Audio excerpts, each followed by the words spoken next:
and it's recording. I love the bear. Can you tell me where you got the bear from? Oh, geez, it's been in the family for a long time. Um, It's a family bear. yeah, exactly. Yeah. So we used to dress it up for different holidays and that kind of thing to match whatever was going on. So we have Santa Claus outfit and an Easter Bunny outfit. And when we do the Guitar Society performance parties here, we dress them up like Jimi Hendrix with a bandana, and I have a cheap Strat that I put the wrong Oh, way and all that stuff. the So, wrong way. well, upside down, left-handed, you know. I love it. How are you among this crisis? I didn't ask you that, but we're recording now. How are you among this? I'm not that much worse for wear. Certainly not as badly as some of my peers, some of my friends. This has hit some people really hard, and Yeah. I mean, all three of my teaching jobs transitioned to online. My students were very good about keeping on top of it, about making their lessons. It was definitely hard because, especially my college students, they're dealing with such a fast moving Yeah. setting, with what's happening at the university level and in their personal lives and their work lives. I'm just one part of an entire life turned upside down for them. Although I suppose that applies to all my students. Yeah. It's Um, something different at the collegiate level too, because like you guys have that resource available to do stuff online. But as a musician, as a music teacher, that's really not, I mean, you could do it, right? But it's not your go-to. Whereas maybe like a literature class might be more conducive to. I don't mean to be disparaging toward the literature professors, but I don't know about that.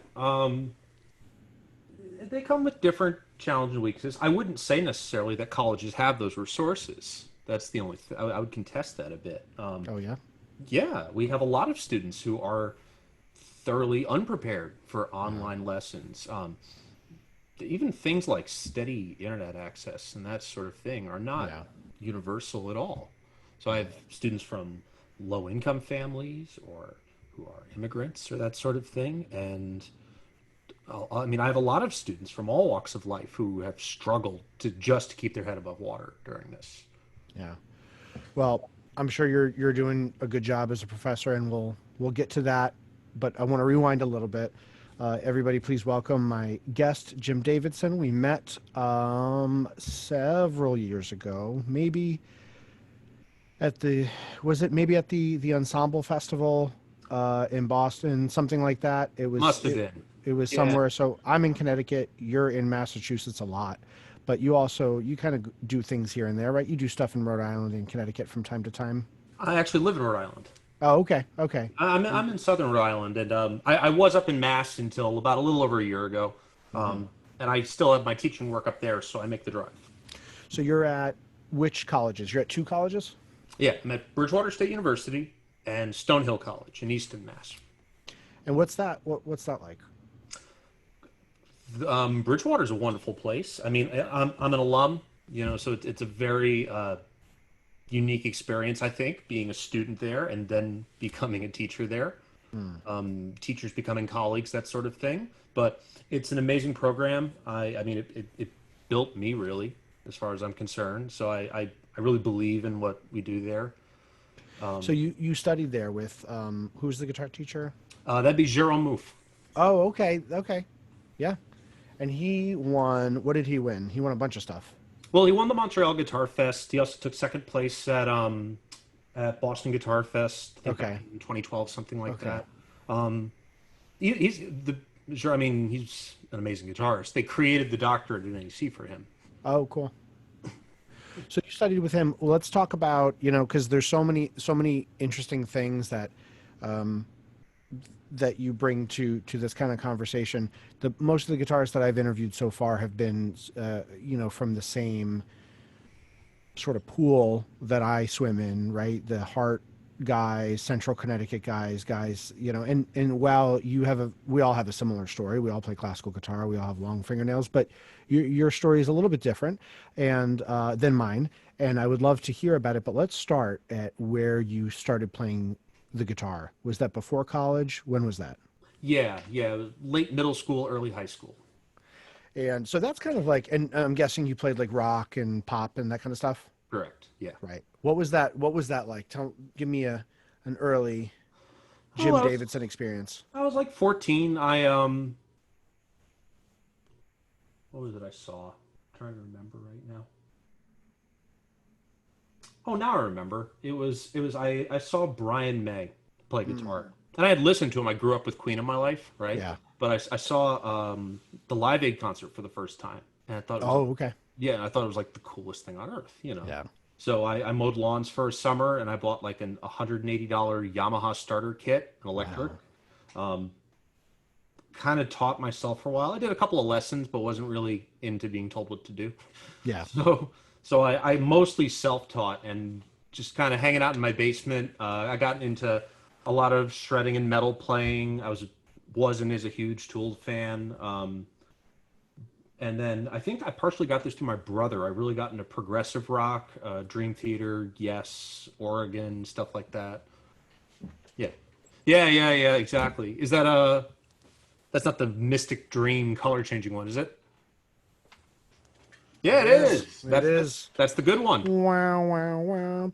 Yeah, this guitar was funny story about this guitar. I did a similar thing. I was into music well before I bought this guitar and into Dream Theater, and I actually was playing it for a long time on one of these Ibanez, but you can't see it. The mic's in the way.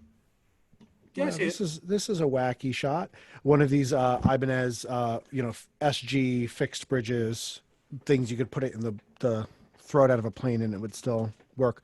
And so I saved up a whole lot of money and bought one of these. And so this is, first of all, I'm sure you know, Music Man, Ernie Ball, they don't make a bad instrument. Every one of their guitars is amazing. And I went over to Pete Dubaldo at Beller's Music in Manchester, and Petrucci came in for a seminar, and he goes, I'm like, oh, I kind of want to buy one. They're a lot of money, and whoops, now I'm getting some buzz.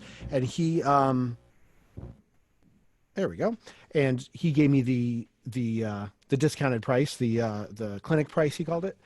And little did I know that is when they stopped using bird's eye maple on the backs of the Mystic Dreams. Like if you see, yeah, it's bird's eye.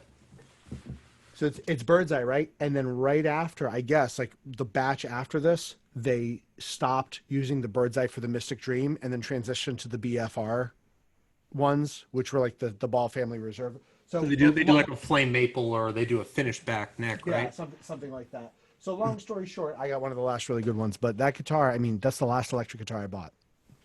I have a very similar story about a Music Man, actually. When I was, right as I was starting to play guitar. Actually, the summer after I started playing, I went to live with my oldest brother, Billy, who's out in like Concord, California, which is outside San Francisco. And he was the manager at a stonemasonry warehouse. Oh, cool. So I worked as a warehouseman when I was 15 or 16 or whatever it was.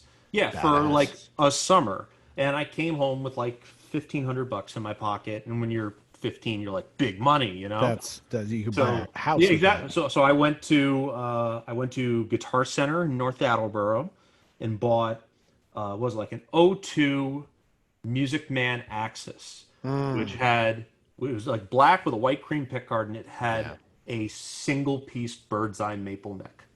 It's beautiful. One of the coolest guitars I ever owned in my life. Should have never sold it. Yeah, I've never played a Music Man that was a bad instrument. Even when they're at a Guitar Center or someone isn't taking care of them, or like they've been beat up a little bit, they're still incredible instruments. So you're a teenager, you're playing rock. When I think we all kind of go through this as musicians where we're trying to decide what we want to do.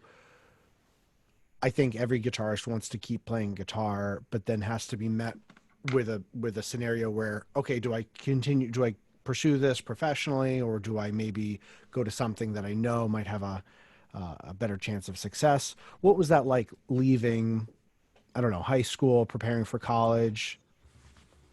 I think by the time I was 18, I knew I wanted to work in music, but I was very unsure what form it would take. When I was 18, I was in a metal band, and was kind of playing out around Massachusetts and New England and that kind of area.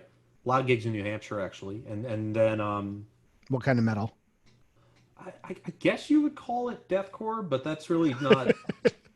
No, I mean that's fair. The Black Dahlia Murder was a huge influence for my rhythm Okay. guitarist Wayne Rogers. So I wouldn't call it strict death metal, but our vocalist Andrew Leone also had a really distinct style. I Hmm. struggle to pin it down, That's but awesome. it was a short-lived thing, a couple of years, and then I went to music school, and they said, "Oh no, you got to play classical guitar if you want to get a music degree." So that's how What was that. that? What was that transition like? Because I remember transitioning from metal, like Dream Theater and just really technical stuff, to classical guitar, and everybody saying, "Oh, it's, progressive rock is basically classical music," and I didn't connect those things until much later.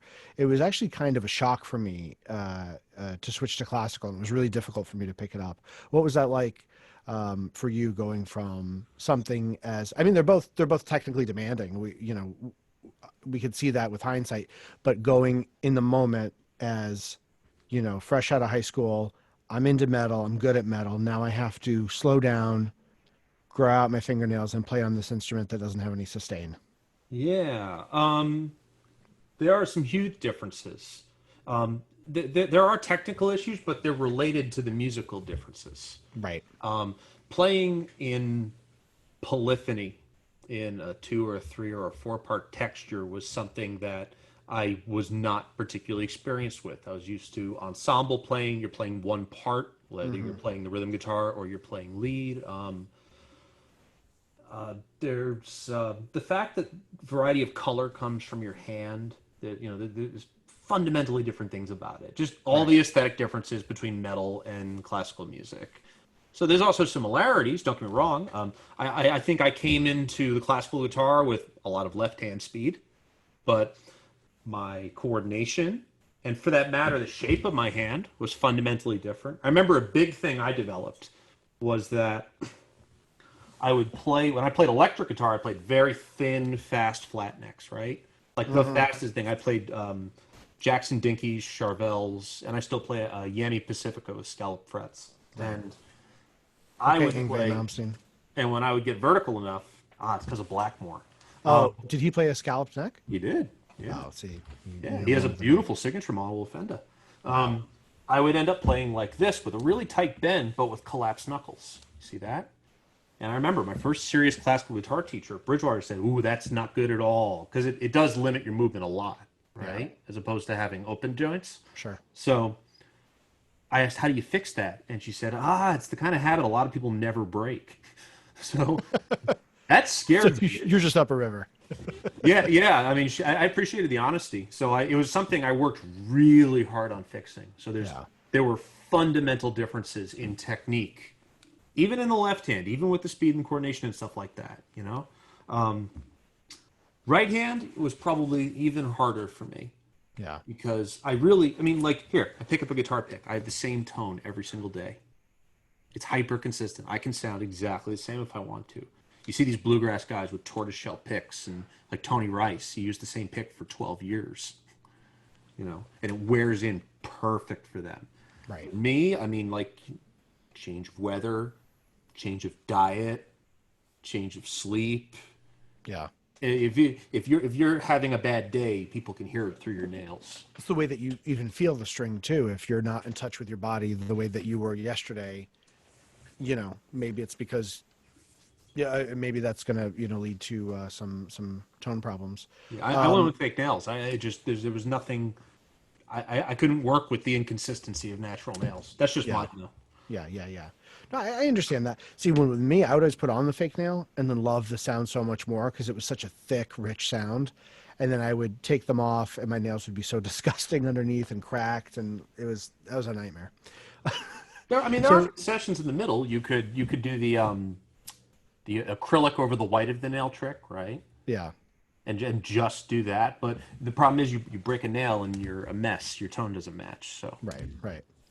What was that like? What was that like as a musician though? Like, was that something that was difficult for you, or was that something that you embraced with open arms? That drastic genre change.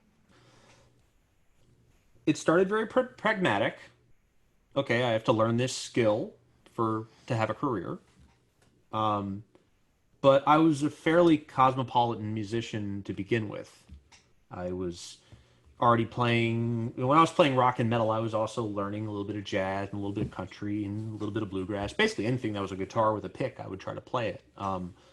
So, in a way, it was just another genre because I was doing so many genres of music in school. I was in jazz band and doing choral music and African percussion music, and So you could probably read a bit of music too. I was not the best reader. I was more. Thankfully, I had a brilliant ear training teacher, Don Krishnaswamy, when I was at Bridgewater. Um, Unbelievable. He whipped me into shape real good. Those guys are scary, especially when you start off as a freshman and you see the things that they can do.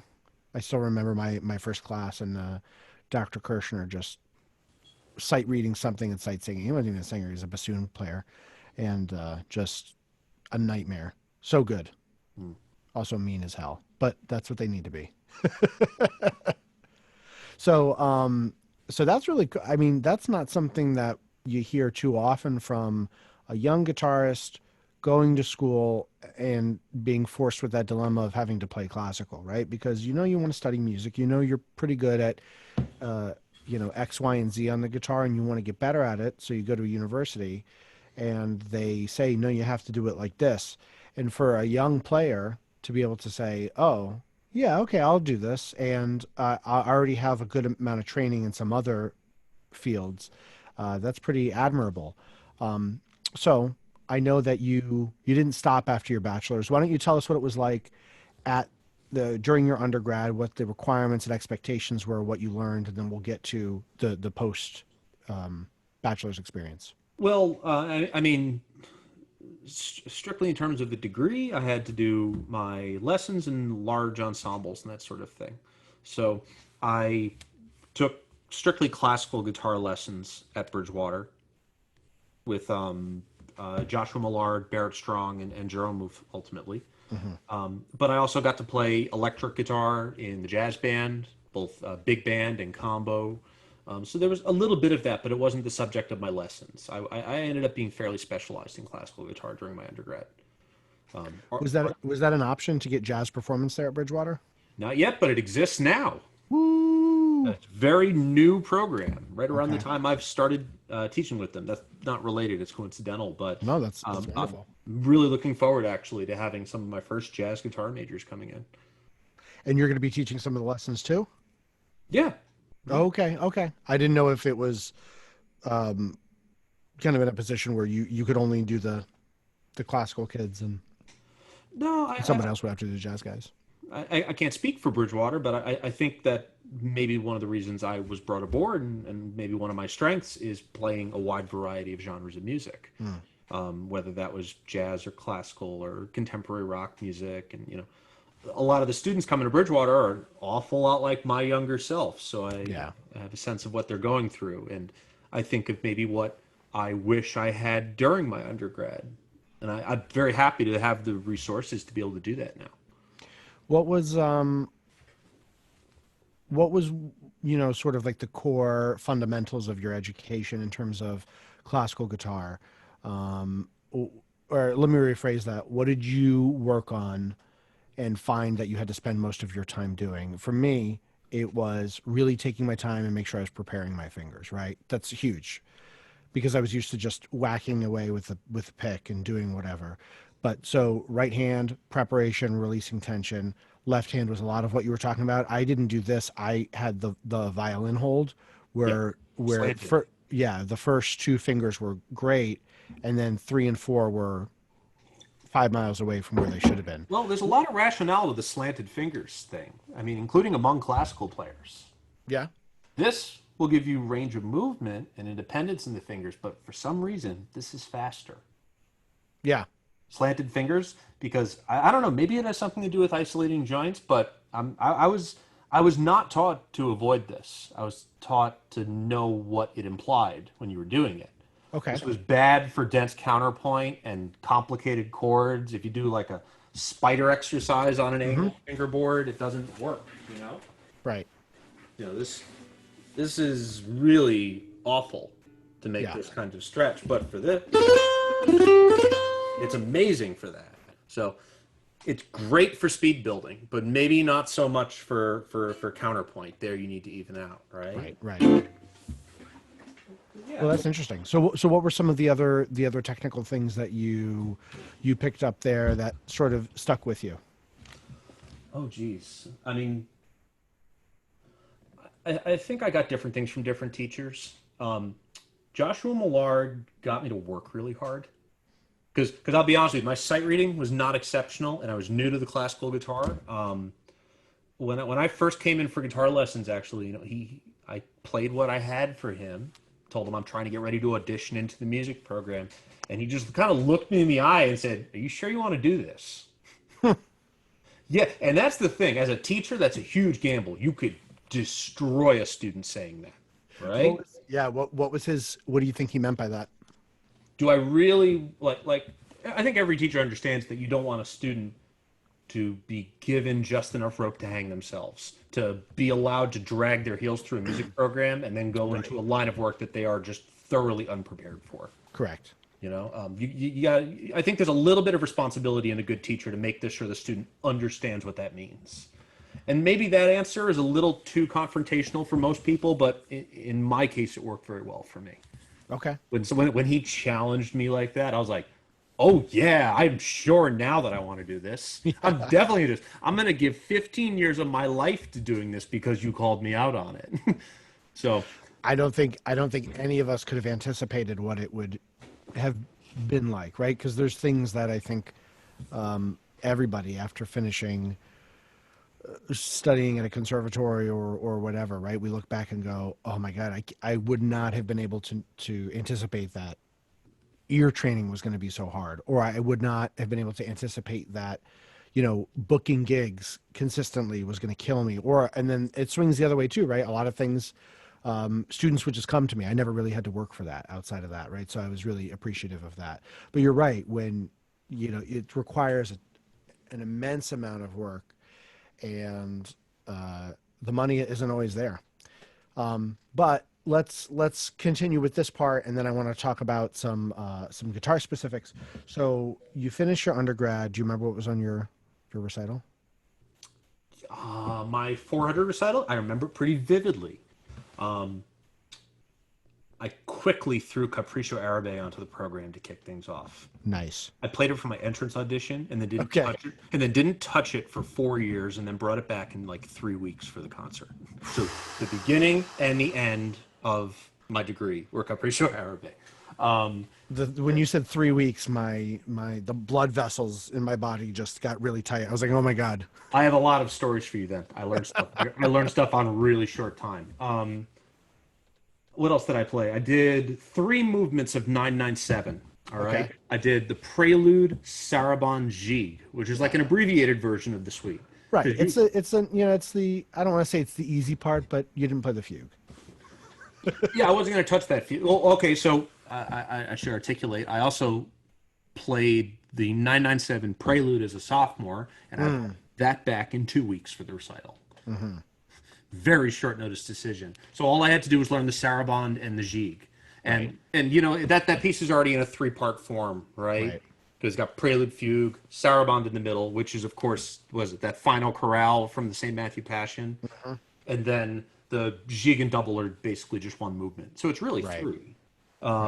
So I found it was a good way to make an abbreviated lute suite without having to spend 25 minutes on it and break my back on one of the hardest fugues in the repertoire. Right. What else did I That play? fugue is a nightmare. I did the first movement of the Grand Sonata by Paganini, probably one of my favorite romantic guitar pieces. I played the Jose D'Espiazio arrangement, which is a little different than Paganini's original, but it's loads of fun. I did, this was a big one. I did the Britain Nocturnal. For an undergrad recital. Yeah. Very nice. Very nice. How did that go? Oh, I love that piece. It's amazing. As far as non-composer works for the guitar, I don't know. I'm not going to say it's the best one, but it's one of my favorites. It's really something special, and the fact that everybody has recorded it, or not everybody, but everybody who's somebody has a really fantastic version of it. Okay, so you finish your undergrad. You talk about what happened after your undergrad degree. So I had started teaching right around the time I graduated at Guitar Center lessons in Braintree. And that was cool because that I just fell into a full-time teaching job. I knew a lot of people who I went to music school with who became secretaries or Uber drivers or just immediately went on to a non-music related job, right? Right, right, So I was a right. little scared when I graduated. It's like I could get this paper and still go nowhere. So I was, even Guitar Center, I was very grateful to have a teaching job, and they gave me so many students. I was full time within 8 months of graduating. Wow. Yeah, like And you probably didn't see a ton of classical people there. not as many, but a few. And then what was the decision to continue school? Just the ceiling. I mean, well, first off, look, I wanted to continue getting better. Right. I took about a year off between my undergrad and my master's. Probably more like a year and a half, whatever it is, where I just prepared my program and I wanted everything I'd learned in my undergrad to completely sink in. I felt like I needed the time in the woodshed and I needed things to germinate and, everything in my undergrad I wanted to have sunk into my playing before I was like, okay, I'm going to make this huge effort to go somewhere to get better. Right. Right. And where did you end up doing that? New England Conservatory. And who was your instructor there? Jerome Mouffe again. And so what was like that? What was that like to go from a place that, yeah, tell me if I'm mistaken, but a place that had a pretty, it sounds like a pretty decent music program, to a place that has one of the best music programs for guitar. I'm going to say in the country is one of the top ranked. There's not a ton, but I would say it's probably in the top 10. NEC for guitar specifically, Yeah. I think I would stand by that Yeah. assertion. Um, Well, it's all, I say that too with the fact that there's so much subjectivity to it, and you really do go where you, for the teacher that you want. I mean, if you're in love with Scott Tennant's playing, NEC is probably not going to cut it for you. You probably want to go to where he is, right? it is So pretty personal at that level. Yeah. so you went to NEC, but again, community was a big change, right? And so what was it like going to a conservatory like that? Ooh, okay. So Bridgewater is a local state university. I had a BA in music, not a B in Muse. It was a massive campus, 10, 11,000 students, of whom the overwhelming majority were local to the state of Massachusetts. In fact, more than half of them were commuters and lived in the area. Oh, wow. To NEC, which is a population of what, maybe 1,000 students. I'm not entirely sure. So a fraction of the size, the overwhelming majority of whom are from out of state or even out of country. In fact, an enormous international student body at NEC. As a Massachusetts local going to a school in Massachusetts, I was a clear minority at NEC. What else would I say? What was it like in terms of focus of study? Oh, it was intense. I mean, performance-wise, I really got on a kicker with French composers, with impressionism, and with sort of hybrids of French and Spanish music. That was the theme of my entire program. So I learned the Samazil Serenade. I played the Jose Sonata. 'Cause Okay. that's a Spanish piece done in a post-impressionistic idiom, right? It's late for impressionism. Played Elliot's arrangement of the Vocalise Habanera by Ravel. Actually played it from his handwritten copy. It was so cool. Yeah. Every NEC student has a cool story about handwritten things from Elliot. It's awesome. What's he like? Elliot? Yeah. He's amazing. Yeah. Yeah. I mean, without being too gushing, I mean, he's a profound artist and scholar and teacher and a performer. Someone who really is expressive in all artistic endeavors of his life. I have trouble criticizing Elliot, to be honest with you. Yeah. He some very direct things. Like I'll say he's probably the best reader I've ever seen on guitar. Oh, okay. Elliot reads concert repertoire at tempo. Anything in the standard repertoire, it's at tempo. Really? So yeah, so I'll give you an idea of just my personal experience with what Elliot can do. Okay, it's like being like locked in a room with a tiger, kind of. Yeah. I arranged the Fauré Fantasy, Opus 79, which is a standard flute piece. It's a beautiful flute piece with piano accompaniment, and it's kind of crazy. It's 14 pages of cut time, like Okay. 144 for the tempo. It's Yeah. piano music again, piano and Right. flute. Yeah. So I decided to arrange the piano part for guitar, and I got a flautist, the incredible Yinzi Zhu. She's unbelievable flautist. So I arranged like, I don't know, 10 out of 14 pages, right? And then I had this crazy day where I had my lesson with Jerome, and then in the very next hour block I had Elliot for chamber music. Yeah. Jerome, Elliot, back to back. So Jerome sees the music, and with me edits, refingers, writes out the next 4 pages in 1 hour. Okay? Yeah. I was just like, oh my God, I have a finished piece. I can go home and learn this and play it, right? Right. And then I go straight to Elliot and I say, hey, this is fresh out of the oven. I haven't even gone to practice. I just did this with Sharon.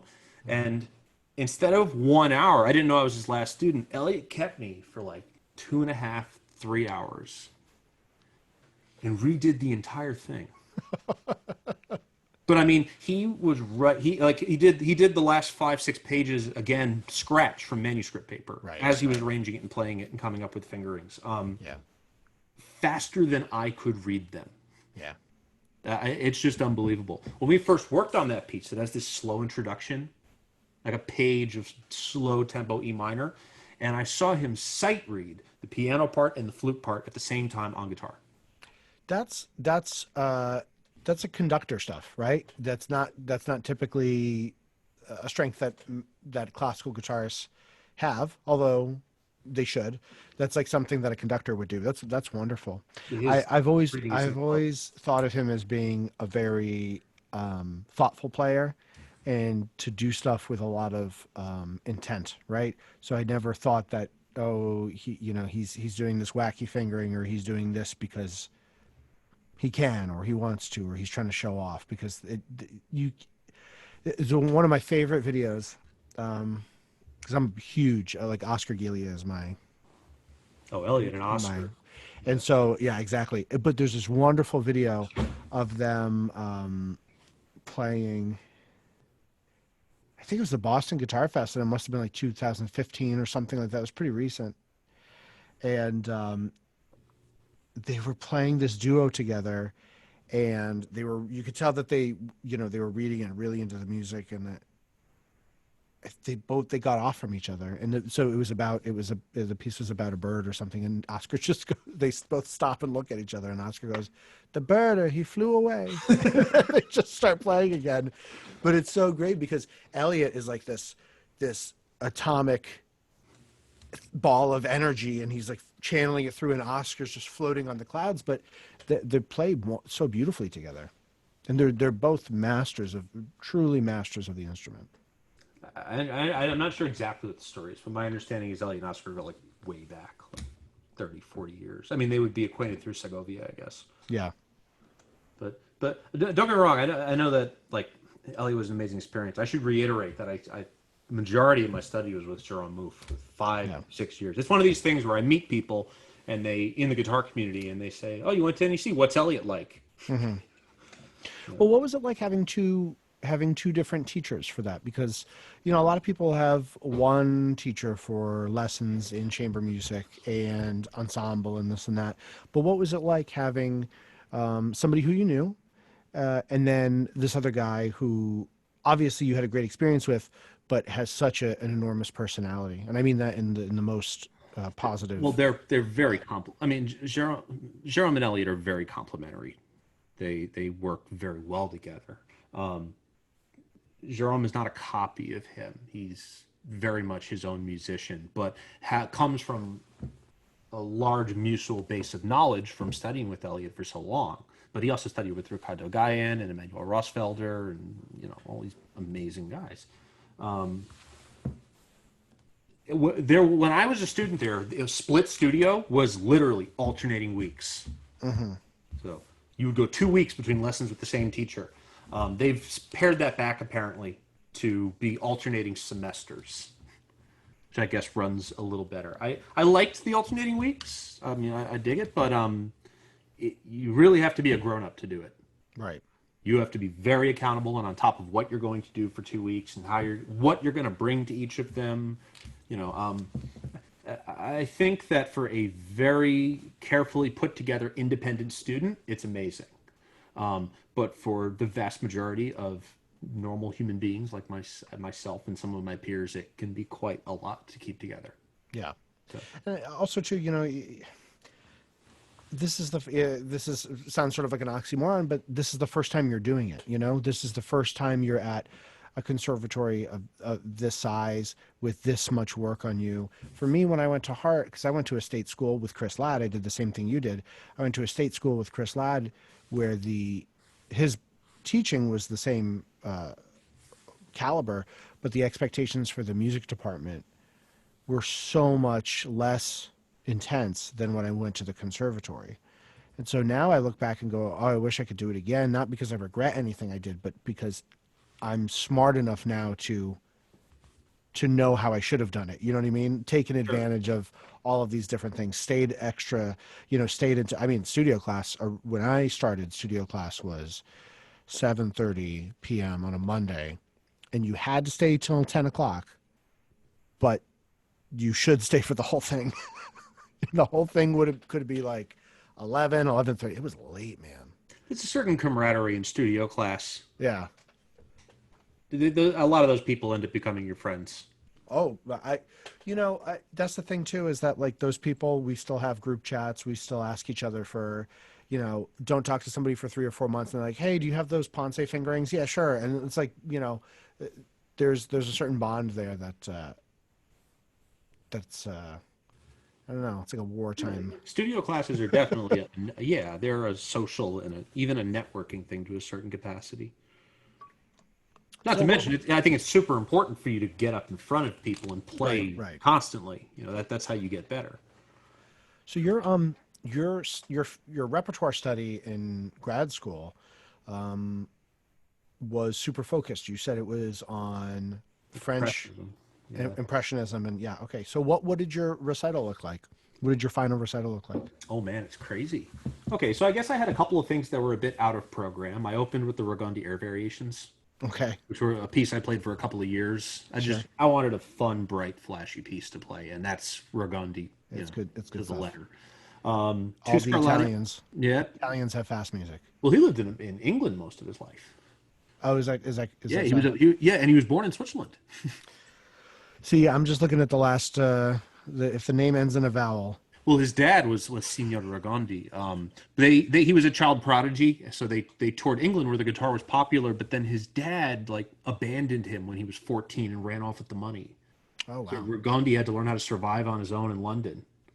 That's also why I didn't play guitar for long. He became a concertina player because that's where the money was. Mm-hmm. Rogondi's one of my favorites. But anyway, I played Rogondi. I did 2 Scarlatti sonatas arranged by originally Elliot and then heavily revised by me and Jerome. Mm-hmm. A lot of new fingerings and new voicings and stuff. Then I did Debussy, Puerto del Vino, which is from the Preludes from the second book. It's like this dark Phrygian habanera thing, but it's not Soledad Granada. It's the other Spanish titled Phrygian habanera that he wrote. Yeah. Metal piece, really cool piece. Then I did hold on, I should remember all this. Okay, the Jose Sonata, which is, and then some arranging. Played the Ravel, the Vocalise in the form of a habanera, which was Elliot's arrangement. Okay. And then 2 pieces by Jacques Ibert, actually. Okay. You know who Ibert is? He's a French composer. I know Entr'acte. Entr'acte. Yeah. The whatever it is. I don't have nails right now. Yeah, yeah. So yeah, I love Iber's music, and I like his philosophy a lot. Iber's this very like he tried everything. He did neoclassical, he did post-tonal 12-tone stuff, he did national music, he did jazz, he did avant-garde stuff. He was a teacher, an administrator, like a real like, jack of all trades kind of musician. He once said that all systems are valid, and I really believe that. I argue with my friends about it all the time. I don't think there's such thing as objectively good or bad music. Everything's Right. context. So I related to We're it. gonna talk about that in a second. I'm gonna write that down. We're gonna come back to that because I agree with you. Keep going. Keep going. But anyway, yeah. So I related to Iber, and I really enjoyed his music. He has a little piece called the Ariette, Ariette, which is like one of the best unknown classical guitar pieces. And then the Française is an unbelievable, like virtuoso piece. I think it was originally piano, and he just transposed it onto an 8 VB clef for guitar and said, "Good luck." Yeah. But it's a crazy piece. Otto Tolonet plays it, and Lorenzo Micheli plays it too. Beautiful music. So I did the Entr'acte and I did the Ariette, and then I closed with the Fare Fantasy I told you about. 'Cause that's the big one. That's the 15-page arrangement of a piano piece that I did for it. It's really cool that you had such a focused program, and then also such a program that didn't have to rely on like the greatest hits of the guitar. You know what I mean? Because those pieces are great, and there's nothing wrong with playing Leander and the Cathedral and a lute suite, but to have those professors there, those teachers there, to be able to help you look at some music that you really don't see too often, that's quite a gift. Well, some students are very much like trusting the teacher and say, okay, what should I learn? I don't know. What should I play? But I never had this problem. I always took ownership over what I was picking. I usually picked my pieces all the way through my undergrad and everything. And I remember Jerome commenting that he was happy that I picked pieces because he didn't have to pick them for me. Like, Yeah. okay, you got an idea, go do your thing. So the program was entirely my idea, and I was lucky enough to have supportive teachers. There are certainly other teachers at the caliber of Jerome and Elliot who I think are much more particular about what they want. You must play these pieces for your audition. This is what is expected of you. And I saw those lists and said, I'm not wasting time doing that. Yeah, yeah. I have a contentious relationship with the standard repertoire. And I'm sure there's, yeah, it's bittersweet, and it's there's pros and cons to all of it. There's really good reasons to learn that stuff, but at the same time, that's not to say that you can't get those lessons from other pieces of music or other genres of music. Was there ever a piece that you wanted to play where Jerome said no? Where he strongly advised me against it, and I agreed with him. I put down the Chromatic Fantasy in my senior year. That was the same piece arranged by Jorge Caballero. No, actually, I used an E minor arrangement by Philip He. Oh, okay. I didn't know there was another one. I saw. That's the exact same thing. I'm not going to say what Chris said because he swore. But we were we were outside. Chris was smoking a cigarette, and he said, "Well, what do you want to play?" I said, "The Chromatic Fantasy and a Fugue." And he had some What else do colorful. you want to play? Yeah, he said he had some colorful language. That's a beautiful piece. Did you ever go back to it? Nope. It's terrifying. It's fun to play. I love playing the first few minutes of it, whatever Yeah. it is. Who's your favorite piano recording? Oh, I don't know, man. Good question. Absolutely love Glenn Gould. It's really, really I great. mean, yeah, Gould is Gould. Yeah. Like he has his distinct style for him. I really love Sviatoslav Richter's playing. I don't know if he did the Chromatic Fantasy, but he's probably my favorite classical pianist. his Spanish music, like his Ravel. Oh my God, that stuff Is gets that me yeah? every time. We're gonna Yeah, have to. You're gonna have to send me some links after this because I definitely need to be more versed in the kind of stuff that you study. That sounds like a wonderful experience that I'm gonna be pestering you about nonstop. well, Ravel was a natural choice for what I was studying. Well, what I really looked at with that program was how Spanish and French music intersected through Impressionism. Mm, In other words, Impressionism allows you to blend things at right. almost a motivic level. I mean, you studied the Faya Homenaje, right? Right. Yep. Which is A blend of a habanera and a dirge, a funeral yeah, but piece. it's a Spanish composer paying an homage to Debussy, a French composer Right. who himself wrote a piece that was inspired by Spanish music. Yeah. There's a reciprocity among them. For Yeah. me, I think like the best classical music, what you might call classical music that I've ever heard in my life, is Iberia by Isaac Albeniz. You know that it's Yep. Albeni's last work, the one right before he died. Right. Like Evocation, Corpus Christi in Sevilla is like Mm-hmm. the best music ever. Wow. Period. I'll Yes. die on that hill. So I wanted somehow, some way to play that music on the guitar. And obviously Debussy's voicings and Ravel stuff is extremely difficult, to the point of near or complete impossibility. Right. But I That wanted to piece find that in an idiomatic way. Sorry, go ahead. No, that piece was also such a weird because Defia was sort of thrown into a situation where he was forced to come up with something for a publication, right? It was a And so music then he journal. Yeah. yeah, and so he said, okay, well, I'll do this, and I forget the other composers that were on. I want to say Chopin was on that list of people because it was a journal, It was when and Debussy died. Chopin would have been gone by then. oh, my bad. Hold on. It was a Parisian music society. I can't remember the name of it. It was a modern music society, It's possibly. the review. I I'll wrote bet. I mean, I I know wrote you a could paper on expect. it in grad school, so I should be not embarrassing myself right now. I would expect. Long story short, this is these are the facts I do know. Defia was there with a whole bunch of other composers and was like, why am I here? I'm not good enough to write music for this guy.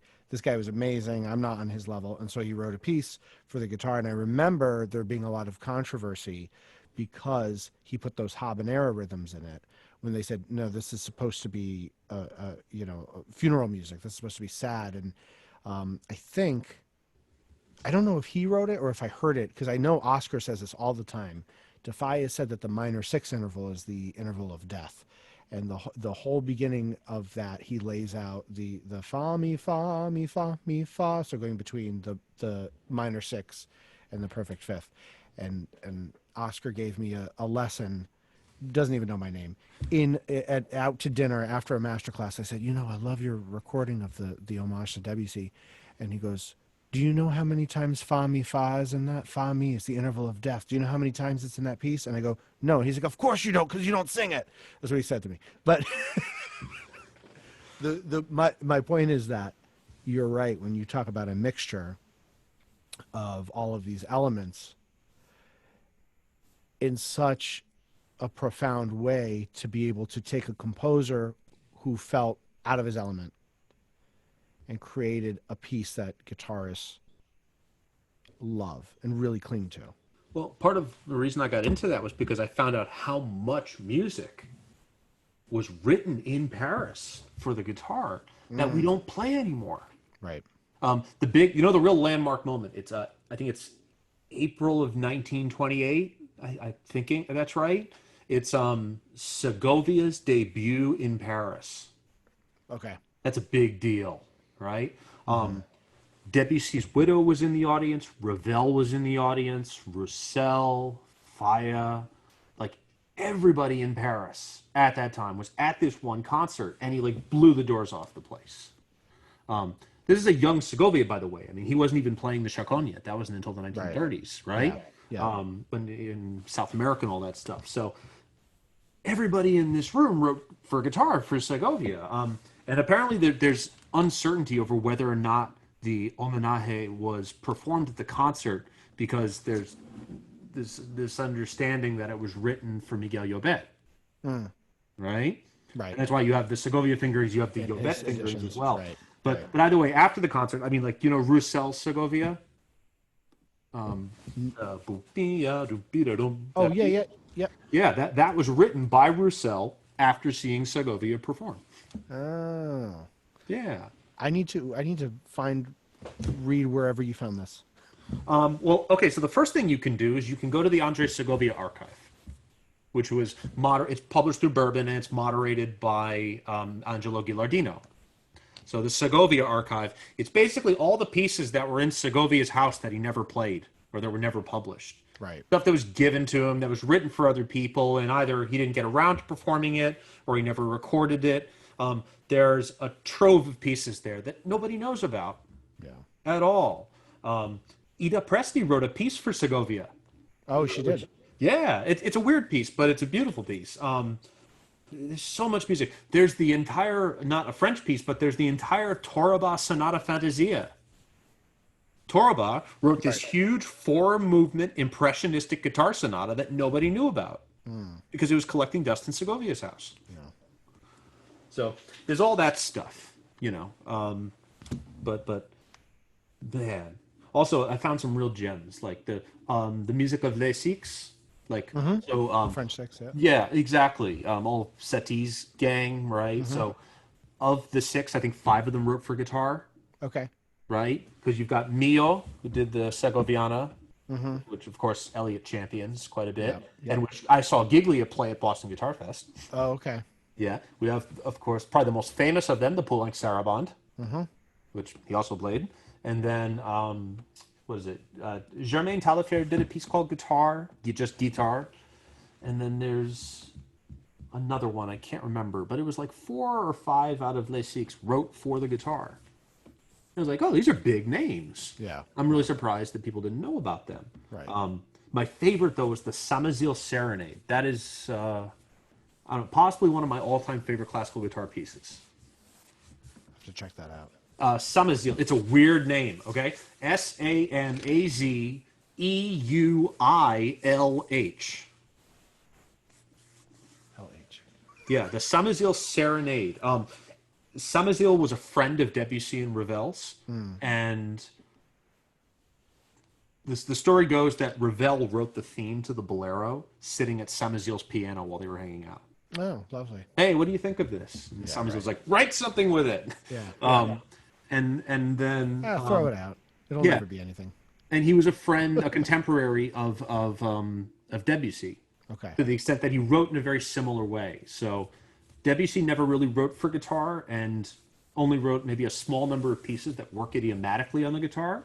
But then we have Samazil, who writes a genuinely brilliant piece of music in Debussy's style for the guitar.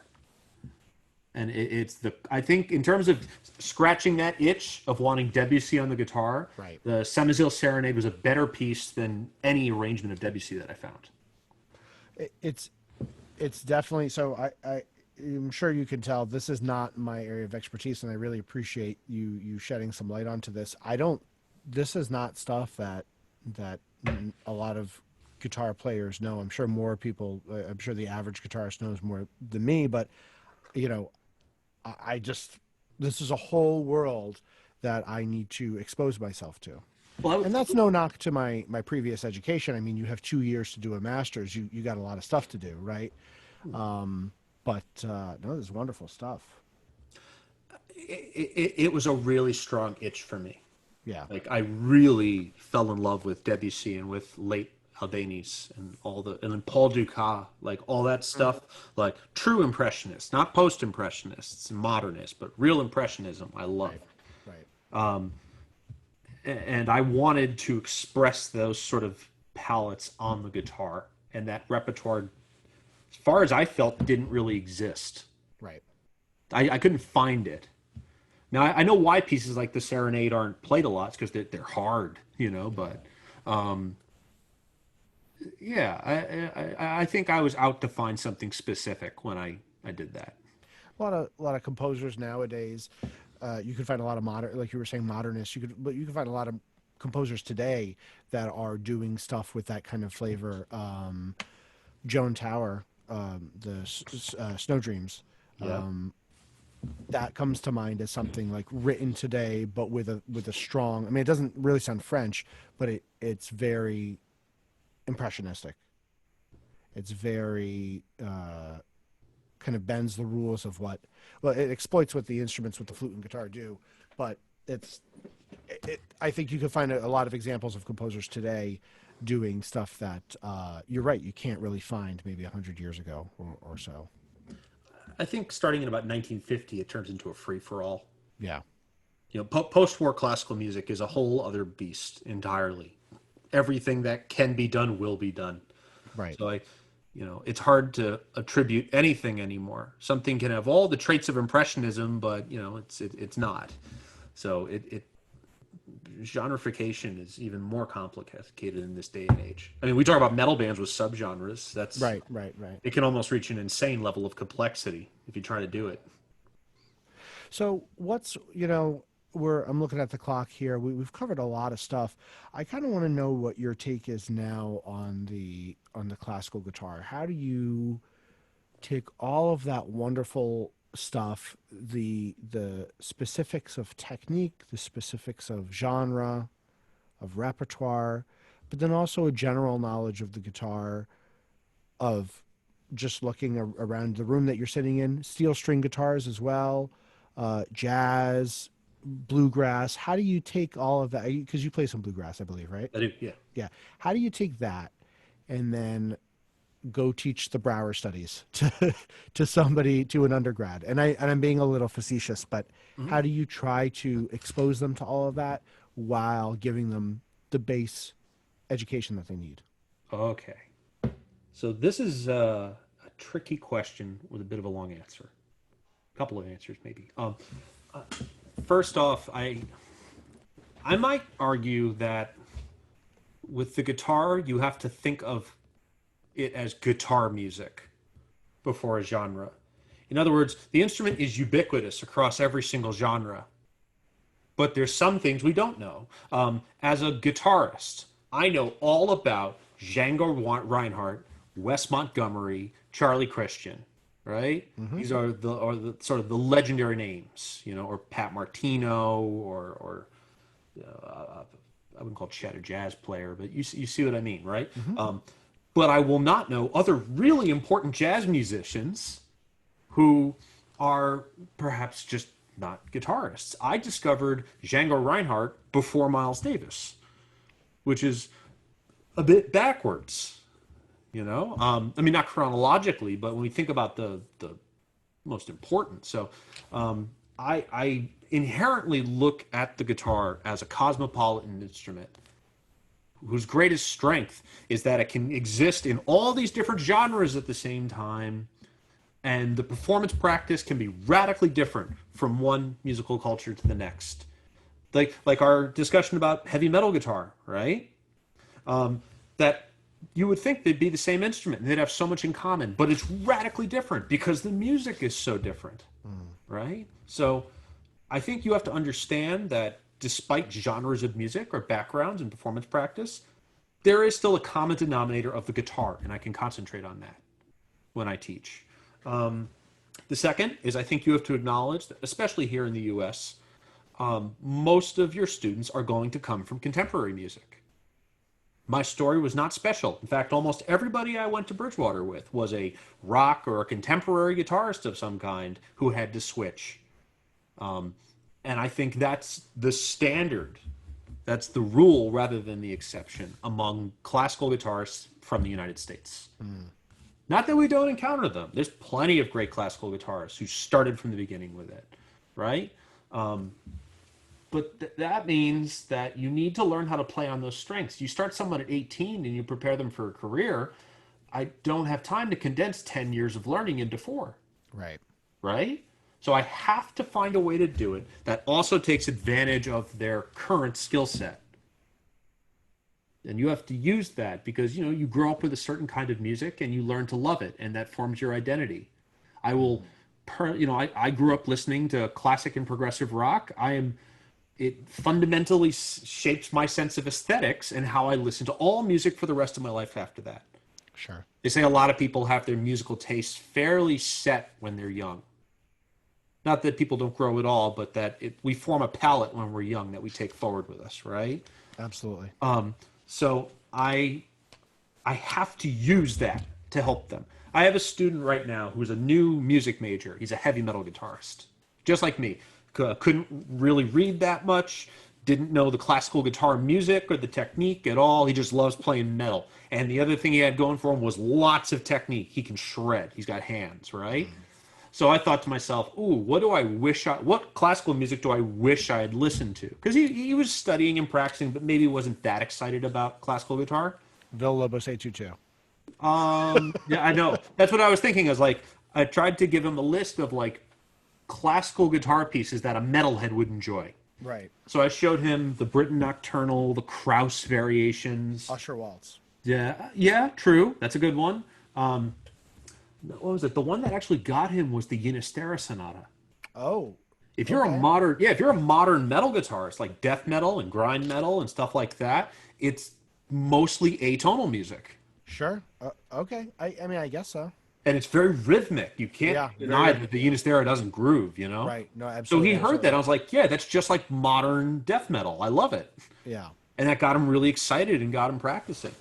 That's wonderful. Yeah. So there's a lot there, you know?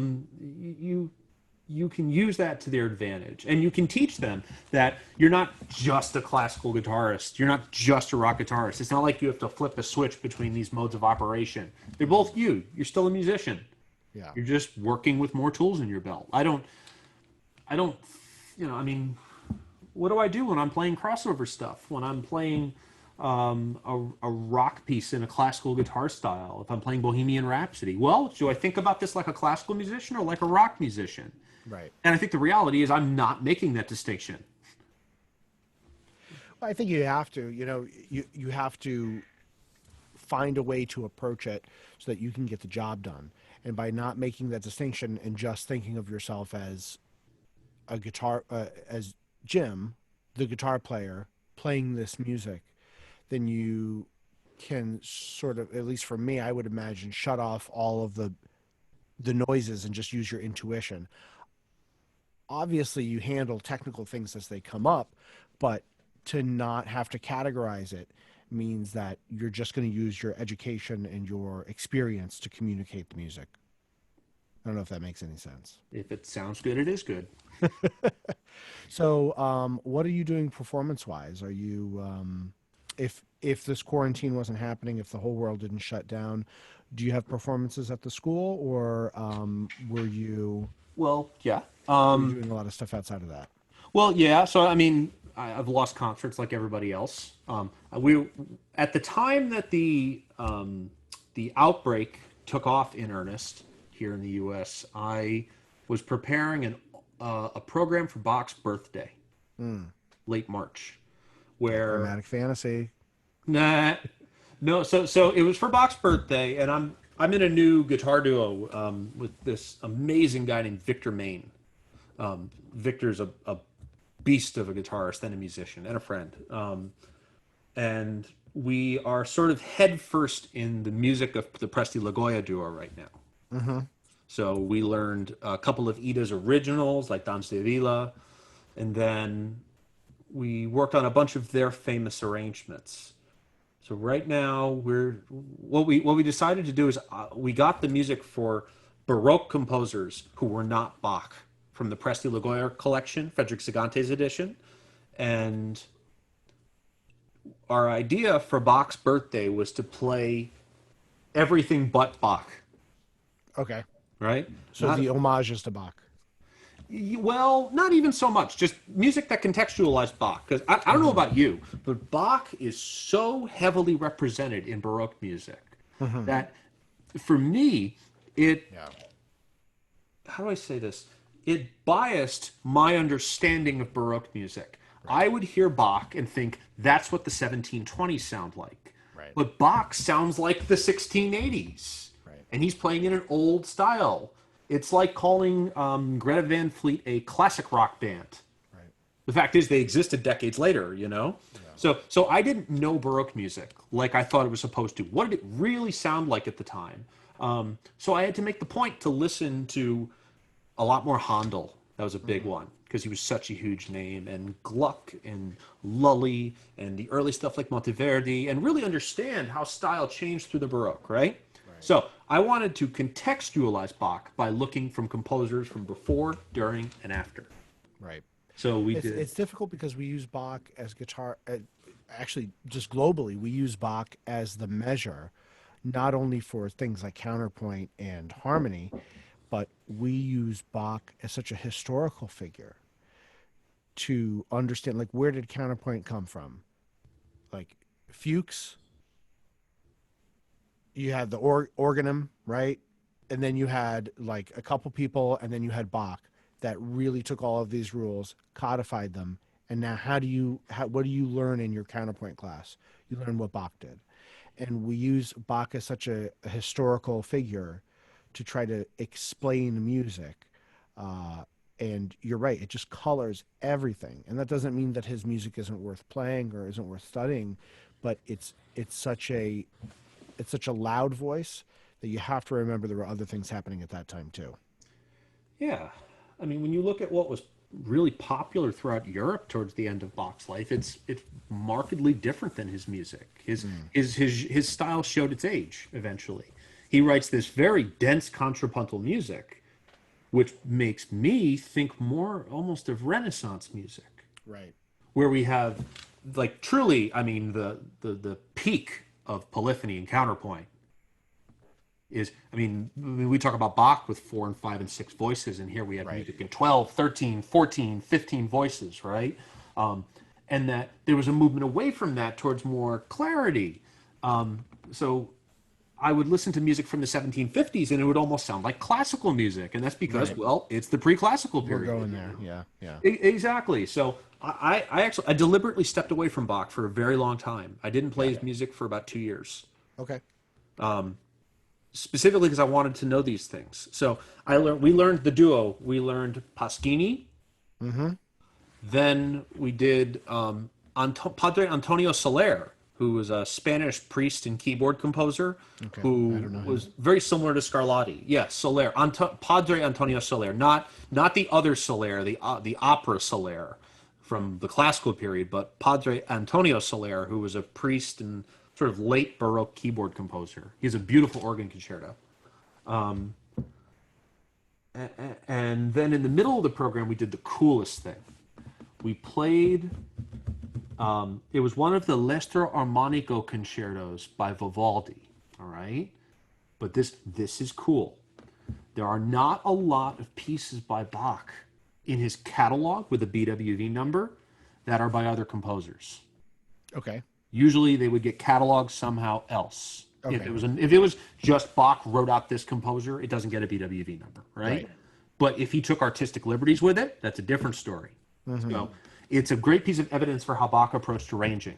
Because here he has this violin concerto by Vivaldi, which we think his patron brought back to him when he was teaching in Weimar. Okay. Because Leicester Armonico came out commercially and it was a huge success. Everyone loved it. Mm-hmm. So the story is that his patron in Weimar, the Duke or whatever it was, bought it while he was out there in book form and brought it to Bach and said, check this out. What do you think of it? I really like it. And he's going to make his boss happy. Or maybe Bach really liked the music. So he arranged like 6 of them for keyboard. So he added notes. Yeah. Like he added voices and continuo and all this stuff.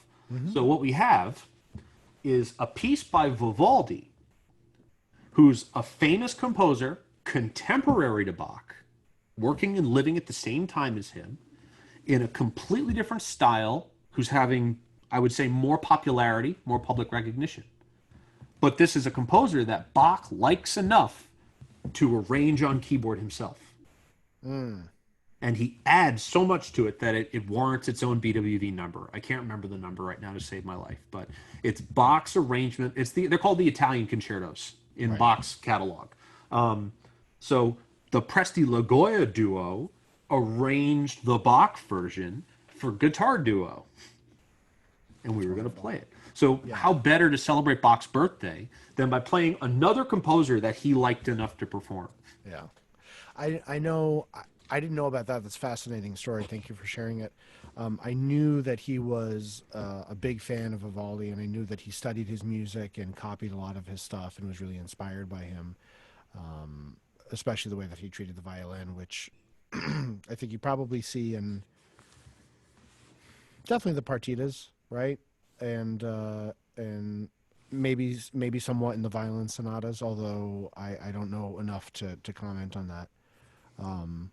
They are different. I mean, I clearly Bach was aware of Vivaldi and had performed Vivaldi's violin music. Yeah. They are quite aesthetically different, though. Yeah. You know. So you had that, and these performances. So unfortunately, that had to be canceled, right? This amazing duo show. That's really cool. I really would like to hear that. Is that going to be resurrected when all of this is over and pursued? Yeah, actually, me and Victor have been isolated well enough that I think we're comfortable meeting to start rehearsing soon. Yeah, awesome. But because that concert's been postponed to the next Bach birthday, we're moving on to new repertoire. Okay. And what's that look like? Can you share any of that with us? Sure. So Victor is also a great composer and is writing like a 4 or 5 movement suite for us, which started with a prelude and fugue, which we premiered back in December at a concert at Stonehill, and has since taken on more movements. It has a tango and a samba, I think, and a jazz waltz. So it's kind of a weird twist of a Baroque suite and a Latin dance suite, which I love. I do a lot of arranging. We hopefully have some Gershwin in the pipeline. Okay. I love Gershwin. It's one of my favorites. Yeah. And some more contemporary stuff, hopefully. We're also working on a lot of Tedesco. So Victor played with Jean-Louis from the Brazil Guitar Duo at Manus. Okay. And they played the Tedesco Preludes and Fugues. Oh, okay. Like, you know how Brazil Guitar Duo has that amazing recording of them? So when me and Victor first started working together, we're like, what do you want to work on? He's like, I want to do Tedesco Prelude 7. I played that with Joe. And I was like, I want to play that with you, man. I'll learn from it, you know? So that's what's going on right now. We are both, probably especially me, I'm good at coming up with 50 ideas rather than just getting one of them done. There's always stuff in the pipe, but we have some pretty cool stuff coming up. You know what? I'm listening to all of these things in your story, and it seems like the one constant with your approach to music and approach to how you're going to pursue music is that you are not going to just spend all of your time doing one thing, even though you had a period in your life where you were very focused on one specific subset of music, right? Because we're talking about genre, being able to perform that on one instrument, the guitar, right? But you're not putting walls up, right? You just mentioned Gershwin. You just mentioned guitar duo music for Bach, right? That's you don't see that every day, but it's so specific that you're being not specific, right? You're not just going to play BWV numbers. You're not just going to go through the catalogs, but you're going to play all this stuff. And so I'm listening to you talk, and I'm thinking there must be such a pool of knowledge from all of these different resources, all of these things that you're thinking about constantly, sort of even a representation of your backdrop. We see 2 different guitars. We see an element of a comedy in there, right, with the bear there. And so it's just like, it's very much fits your personality to say, no, I'm not just going to get really good at playing, Giuliani. But I'm going to play Giuliani, and I'm going to go do all these other things too. I don't know if you play Giuliani. You probably do. A bear, apparently. Yeah. I knocked my head on the Grand Overture like everybody does. Yeah. It's not a piece I really want to go back to, but, you know. Nope. You do it once, and then that's it. Yeah, it was a terrible idea to learn it. Well, this has been great. I really, I could listen to someone like you talk about all this stuff all day, and I really appreciate you. It's very humbling to hear stuff that I really don't know too much about, and I'm gonna go research it because the more you know, the more powerful of a musician it makes you. Before we go, is there anything that you want to promote? Oh, well, I mean, there's still a lot of good things going on in this environment. I would certainly point out two things I've been involved with that I think your listeners would benefit from. The first one would be Boston Guitar Fest is coming up, that we have transitioned to an online format, and that this is a great opportunity to get some education during a crazy time. The other I would suggest is that people check out the Guitar Project, which I've worked with for a little while now. Can we The talk about that really quick? Sure, the What's that? Guitar. What's that like? So the Guitar Project is a, you know, the guys in the Great Necks, Adam Yep, Levin, Scott Adam. Borg, and Matt Yep, Rohde. yep. So they are the founding members of the Guitar Project, which is a nonprofit organization in Boston that provides free lessons to children in low income housing. Um, uh, Lots of blue collar families, lots of immigrant families, including refugees. An amazing social good. They run out of the Fiorentino Community Center in Alston, but they have 5 locations now. They are trying to fundraise to build a school in Mexico, where Matt Rohde lives and works. I could not possibly get behind a cause for stronger, more reasons. They're on my they're one of the groups I donate to with my performance proceeds every year. Okay, cool. So I know they're doing actually an online youth guitar competition right now, Uh-oh. which could be a useful thing for teachers. Yeah, yeah. So they're always doing amazing work, and I always want to plug them and support them when I get a chance to.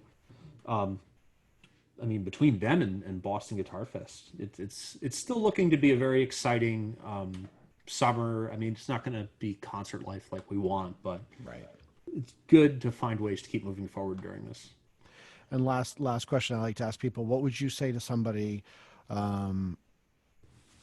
trying to make that decision of whether or not to pursue music, whether it's in guitar or maybe another instrument, or trying to decide if they want to go forward and make this a career? Career. Oh God. This is not. It depends on the student. I mean, if I know this student is brilliant and they are absolutely going to succeed at it, you know, then I don't say anything. I say, good, keep doing your thing. When a student solicits the advice from me, the only general thing I can say is you have to constantly be learning and getting new things from it. And you need a plan. I don't think you should wing it through at all. What do you want from life? Well, if you asked me when I was 18, and I would have said, I don't care about having a family. I don't care about living a good life and having a house and retiring. If I have enough to pay the bills, I'll be a happy person. And you have a new family now, Ben. I'm sure you know that there's a very much a reality there that it becomes way more than just, say, your own selfish happiness at a certain point. Yeah. So I tell my students, don't close that door on yourself. Be prepared for what's important in your life to change. And you know, if I, for instance, was married with a family, I'm not. I would be a public school teacher. Yeah. You know, I would be doing the right thing for that. And if I had known that I was going to do that 10 years ago, I would have taken a completely different path. I wouldn't have gone to grad school. I would have gotten a teaching license, and I would have just taken a more direct path to it. So, Right. In other words, it's really hard to change lanes halfway through a career, Right. you know, because you lose time to it. So it helps to have your plan from the beginning and know what you definitely want to do and plan around that and learn everything you can about doing it that way, whether you want to be a teacher or a performer or a composer or whatever it is. Know what that lifestyle is like. Ask people who do it and see if that lifestyle is something that you're capable of. So in a very kind way, you would say what your teacher said to you. Are you sure you want to do this? Maybe not that antagonistic, maybe not that confrontational. I would just say that you need to know to some extent, what you're getting into. You can, you know, you have to take that life on faith. When I was, before I started going to music school, I went to go see Jordan Rudess, the keyboardist from Dream Theater, he did a solo concert in Tarrytown, New York, and I went to go, and this was when they got this is before Mike Mangieri. This is a long time ago, but for some reason they stopped their tour, and we're taking time off. So he did one of these one-off shows, and so I'm leaving the show, and I didn't have they were selling these backstage passes to go up to the back room, whatever, and meet him and meet and greet. And I missed the pre-sale, so I didn't get one. And so I'm leaving, and some guy's like, I got one left, and so I get it. You guys, just does somebody want one? So yeah, I'd love to go meet him. So I grab one and I go upstairs and I wait in line, and I'm thinking, what am I going to tell him? And I'm going to tell him that I decided to go to music school because I was inspired by people like him. Because before I was thinking about going to school to become a therapist, a psychologist, right, and Okay. to do clinical psychology. And so I wait my turn, and I said, "Oh, great show, cool, you sound great. Hey, I just wanted to tell you, I've decided to go to music school because it means so much to me, especially you guys, the way that you live your lives and how you share your stuff with the world. I don't know what I'm going to do yet, but I'm going to do music." And he goes, "Oh, what were you thinking about doing before?" And I was like, "Oh, I was thinking about being a psychologist." And he goes, "Oh, some of the best musicians are doctors." So I was like, "Oh," and then he goes, "Oh, no, but it's okay. You should go to music school." Thank you, Jordan Rudess. Thank you. What was that? I think it's Noodles. What's the Offspring? What was it? Hmm. The singer from the Offspring is like a nuclear physicist or something like Oh, that, is it? right? Well, Jeff Skunk Baxter, right? Yeah, there's another one, right? Yeah, yeah. Or for that matter, Dr. Brian May. Dr. Brian May tweeting about astrophysics, right? Is that what he does? He's an astrophysicist. That's what his PhD is in, yeah. Yeah, yeah. And plays a mean guitar. Well, thank you so much for taking this time. I really appreciate it. Again, thanks for dropping all this knowledge, and I think people are really going to enjoy it. Yeah, man. Thank you so much for having me on. Let's do it again sometime.